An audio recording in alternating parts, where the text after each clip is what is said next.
I thought I'd explore it a little more, and I heard that the only way to really understand what has happened to us, why we breathe so poorly now, is to understand our evolution. So I went to the University of Pennsylvania, to the Anthropology and Archaeology Museum, where they have one of the largest collections of pre-industrial skulls in the world. And one thing these researchers told me, they said, if you're going to understand breathing, you have to understand the mechanisms of it. And they said, of the 5,400 different mammals on the planet, why are humans the only ones with crooked teeth? If you look at chimpanzees, perfect teeth. This gentleman, the Bergerac macaque, perfect teeth. Marine mammals, guess what? They all have perfect teeth. Even my dog, I pinned her down, took a picture of her teeth, and they were perfect. Meanwhile, this is what we have. This is pretty common for young people to have teeth like this. And if we don't do anything about it, they can end up like this. So 80 to 90% of us have crooked teeth. Why?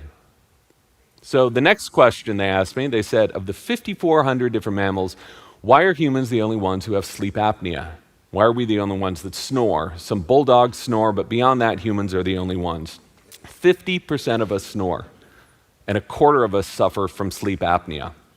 So why? Why would this happen?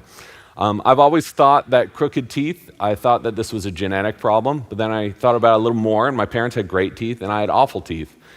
Then I thought, sleep apnea, that's always a problem associated with obesity, but it's actually not. Tens of millions of skinny and normal weight people also have sleep apnea.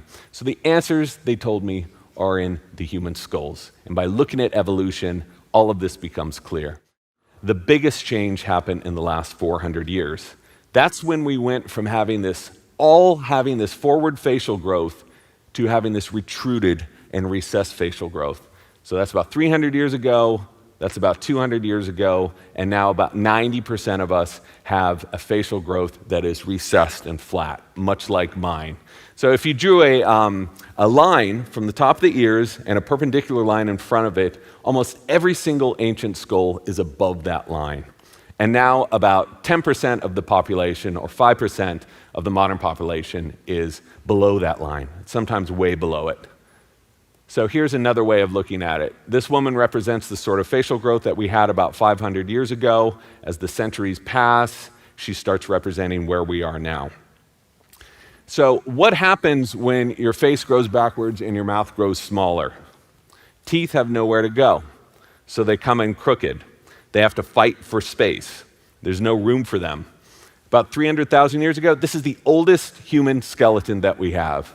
Check out its teeth. It's perfect. What you can do is change the way you're breathing. And by optimizing the 20,000 breaths you take every day, something amazing happens. So many of those modern chronic diseases, you can either greatly reduce the symptoms, or sometimes you can get rid of them entirely. So these are the facts.